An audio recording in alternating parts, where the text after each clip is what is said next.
म्हणजे एकदम टायमिंगवर तिथं दार खोलून आत गेले. जर मला अजून 5 मिनिटं सुद्धा लेट झाला असता तर आनंद आज माझ्या बरोबर नसते.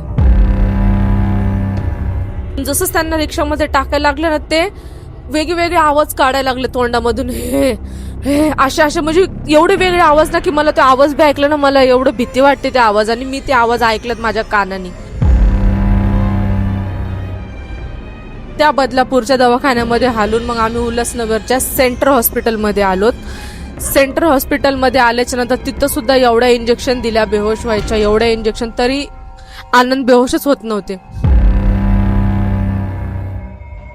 जसे जसे मंत्र बोलत होते हनुमान चालीसा, आनंद जास्त मम्मीला लाता मारायची. तर मी माझ्या नवऱ्याला मरणाच्या दारातून परत घेऊन आले. सो हे हाय हॅलो फ्रेंड्स, कशा आहात तुम्ही? आय होप सगळे मजेत असतात. आणि मी तनुजा, मी आहे आनंद. बरं झालं आज वेगवेगळे कपडे घातलेत आम्ही. गेल्या ब्लॉग मध्ये फ्रेंड्स तुम्ही बघितलं की त्या घरामध्ये आमच्या बरोबर काय काय ऍक्टिव्हिटी होत होती. फक्त इथं पण आनंदचं चुकलं. जेव्हा आनंदला सगळं समजत होतं तेव्हा आनंदने मला पहिल्याच दिवशी बोलायला पाहिजे होतं की मला पण तरुणा भास होत आहे ते. पण मला असं वाटलं की मलाच भास होतं, तर ऑलरेडी मी लहानपणापासून भित्री आहे खूप, खरंच खूप भित्री असल्यामुळे आम्हाला अचानकच एवढं मोठं घर भेटलं तर आम्ही त्या गोष्टीसाठी जास्त खुश होतो. आम्ही इतका विचार नाही केला की असं पण गोष्टी असतात किंवा असं पण गोष्टी आमच्या बरोबर घडू शकतात. जर तुम्ही जो पहिला पार्ट नसेल पाहिला तर तो पहिला जाऊन तो पार्ट पहा, तेव्हाच तुम्हाला कळेल की त्या घरामध्ये काय ऍक्टिव्हिटी होत होत्या काय नाही. नंतर हा ब्लॉग बघायला या. तर तुम्ही लास्ट ब्लॉग मध्ये ऐकलं की मी असं काय बघितलं त्या रूम मध्ये, की जसंच मी दार उघडून आत गेले आणि हे करायचं काहीच रिझन नव्हतं, पण हे घडून आलं आनंद बरोबर. कारण की त्या दिवशी आनंद सर माझं एवढं काहीच झालेलं नव्हतं. आम्ही किरकोळ गोष्टी होती ते आमचं हमेशा आहे. त्याच्यापेक्षा तर भांडणं आमच्या अजून बेकार होतात, लय बेकार होते. एकमेकांना मारतो आम्ही, असे आमचे डेंजर भांडणं होतं. त्यावेळेस आमचं काहीच नव्हतं झालं, फक्त घोरण्याहून झालं होतं. तर मला असं वाटलं होतं की आनंद माझ्यावर अक्षरशः चिडून बसले असतील किंवा बसले असतील रूम मध्ये किंवा परत झोपले असतील. पण ही माझी गलतफहमी होती आणि मी एकदम टायमिंगवर तिथं दार खोलून आत गेले. जर मला अजून 5 मिनिटं सुद्धा लेट झाला असता तर आनंद आज माझ्या बरोबर नसते. तर मी माझ्या नवऱ्याला मरणाच्या दारातून परत घेऊन आले. त्या दिवसापासून मला भूत प्रेत आणि मला देवावर विश्वास झाला, ह्याच्या आधी नव्हता. तर ते कसं मी तुम्हाला सांगते. जेव्हा मी दार खोलून आतमध्ये गेले तेव्हा मी असं बघितलं की आनंद बेडवर नव्हते, आनंद कुठंही नव्हते, आनंद डायरेक्टली लटकलेले होते. म्हणजे की आनंदच्या गळ्यामध्ये गळफास होता आणि त्याचं काहीच रिझन नव्हतं. आणि मी अक्षरशः बघून माझे हातपाय असे थरथर कापायला लागले होते. मी काय करू मला काहीच सुचत नव्हतं. काही लोकांना खरंच हे अनएक्सपेक्टेड वाटेल, पण हे खरंच झालं होतं. जेव्हा असं बघितलं तर मला असं वाटलं मी कुणाला सांगू, मी काय करू. तर मी इतकी घाबरले, 2 मिनिटं मी नुसती अशी बघतच होती की मी काय करू. कारण की आनंदचं पूर्ण तो म्हणजे की नाही का हे होट आहेत ना, हे पूर्ण काळसर पडत चालले होते आणि थोडीशी जीभ जी आहे ती बाहेर आलेली होती. तर मी खूप घाबरले होते. मी एकटीच होते त्या घरामध्ये. मी काय करू मला काही सुचत नव्हतं. तरी मी पळत किचन मध्ये गेले. मी चाकू घेऊन आले. मी ते कापायचा प्रयत्न केला पण ते कटच होत नव्हतं. त्याच्यानंतर 2ला बघून 4 जण, 5 जण, 6 जण, 7 जण असं करत ते 6-7 जण त्या रूम मध्ये जमा झाले आणि त्यांनी आनंदला सेवा काढलं. त्यांनी श्वास वगैरे चेक केला, श्वास चालू होता. तर त्यानंतर जेव्हा मी सगळ्यांना बोलवलं त्या टायमाला अक्षरशः आनंदचं वजन एवढं झालेलं होतं की ते 4-5 माणसं धरून सुद्धा आनंद त्यांना आवरत नव्हते. त्याच्यानंतर ते गळफास कसं 2 जणांनी असं धरलं आणि तो गळफास फाडला आणि आनंदला खाली काढलं, त्या गळ्यातून काढलं. तेव्हा इथं थोडासा निशाण झाला होता. त्याच्यानंतर मग त्यांना एक ब्लँकेट घेतला. मी लय घाबरले, मी लय रडत होते, मला काहीच सुचत नव्हतं. मी काय करू, मी कोणाला सांगू, मी मम्मी पप्पाला काय सांगू की काय झाले.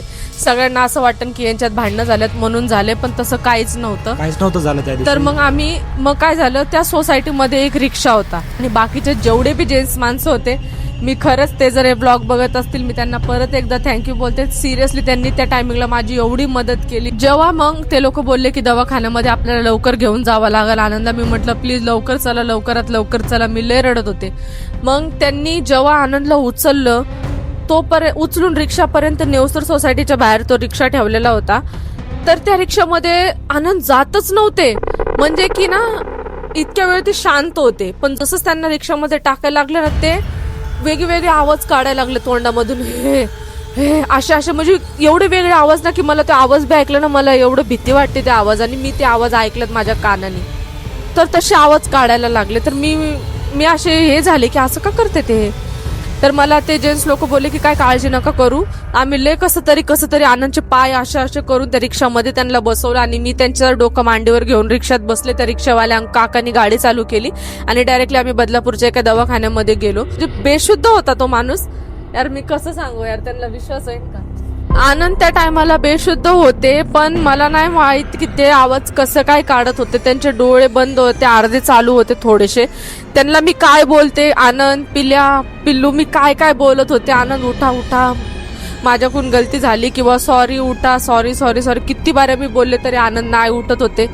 असं करून एक दवाखान्यामध्ये नाही घेतलं, दुसऱ्या दवाखान्यामध्ये जेव्हा तिथे घेऊन गेलो तिथे कमीत कमी 8 डॉक्टर होते. जेव्हा त्यांना बेहोश करायला बघत होते ते बोलले काय झालं, तर मला त्या जे 7-8 जेंट्स होते ना संगतीला ते मला बोलले की तुम्ही दवाखान्यामध्ये असं सांगा की त्याला आकडी आली म्हणून.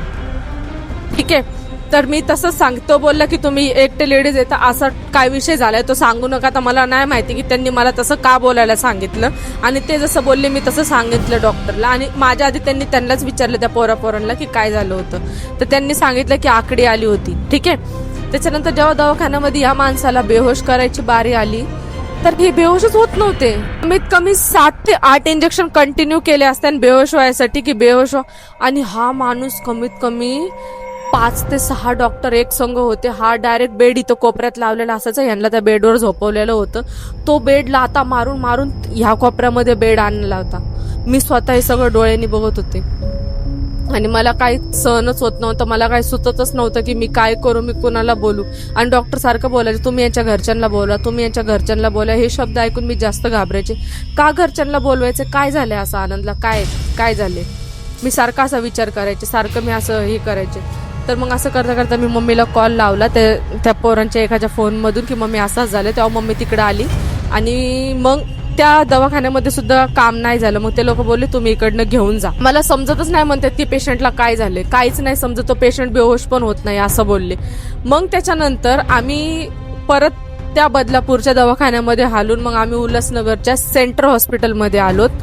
सेंट्रल हॉस्पिटलमध्ये आल्याच्या नंतर तिथं सुद्धा एवढ्या इंजेक्शन दिल्या बेहोश व्हायच्या, एवढ्या इंजेक्शन, तरी आनंद बेहोशच होत नव्हते. नुसते आवाज काढायचे. आणि जसं त्यांना त्या अँब्युलन्स मधून काढून दवाखान्यामध्ये न्यायची बारी आली का जे पण त्यांच्या जवळ बसलेलं असंच त्यांना लाता मारायचे, डायरेक्ट लाता मारायचे. असं करत सेंट्रल हॉस्पिटलवाल्यांनी बी जबाब दिला. मग मी लय घाबरले, मी अक्षरशः घाबरले, मी लय रडायला लागले. हातपाय मी माझे पूर्ण अंग सोडून दिलं खाली. मम्मीला बोलले मम्मी काय चाललंय म्हणून. मग मम्मीने पप्पाला कॉल करून बोलवलं होतं त्यावेळेस पप्पा पण होते माझे संग. मग असं झाले सांगितलं. त्याच्यानंतर परत त्या सेंट्रल हॉस्पिटलमधून आम्हाला असं कळालं, ते लोक बोलले की पेशंटला काय झालंय आम्हाला काही समजत नाहीये, पेशंट बेहोश नाही होत, तुम्ही दुसरीकडे घेऊन जा. म्हणलं आता दुसरीकडे 2 दवाखाने ऑलरेडी झाले, आता कुठे घेऊन जायचं. मग त्यांनी सजेस्ट केलं की तुम्ही जेजेला घेऊन जा बोलले. तर मग त्याच्यानंतर आम्ही तिथून पुढे आम्ही मोठी अँब्युलन्स केली. त्याच्यानंतर आम्ही जे मध्ये नेलं त्यांना. जे मध्ये नेलं तिथं पण त्या लोकांनी बघितलं पेशंटला काय नाही, काही समजलं नाही त्याला. ते बोलले दुसरीकडे घेऊन जा. आम्ही तो 3रा दवाखाना चेंज केल्याच्या नंतर मी डायरेक्टली मला वाटलं आनंद नाही वाचणार आता. मी त्याच्या घरच्यांना काय सांगन, त्यांना असं वाटन की ही मुंबईला घेऊन गेली, हिनीच असं केलं, हिनीच तसं केलं. काय करायचं होतं, माझं तर सगळं डोकं बंद पडलं. मग मम्मी माझ्या डोक्यावर हात ठेवायची, मम्मी मला आवडून घ्यायची, म्हणायची काय नाही होणार तुझ्या आनंदला, काय नाही होणार, नको टेन्शन घेऊ. आनंदने आम्हाला एवढा वैताग दिला. हा माणूस बेहोश होता, बेहोशीमध्ये लाता मारत होता. त्यावेळेस माझा भाऊ होता संग, माझे पप्पा होते, माझी मम्मी होती आणि आनंद होते. बस आम्ही 3-4 होतो.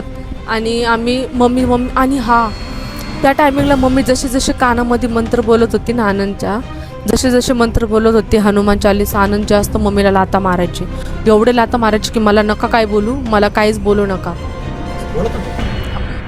असे बोलत नव्हते, पण असे ॲक्शन करत होते की मला ऐकायचं नाहीये म्हणून. असे डायरेक्टली लाता मारायचे एवढ्या, म्हणजे एवढे पप्पा पप्पा असे सारखं डोकं हे करायचे. पप्पाचा हात झटका. झोपेमध्ये कसं काय माणूस हातपाय मारू शकतं यार. त्यानंतर लास्ट ऑप्शन होता सायन. त्यावेळेस आम्हाला काहीच समजत नव्हतं. डॉक्टरसुद्धा खूप कन्फ्यूज झाले होते आणि मग आम्ही शेवटी सायन हॉस्पिटलला निघालो. पुढे काय झालं ते तुम्हाला नेक्स्ट पार्टमध्ये बघायला मिळेल.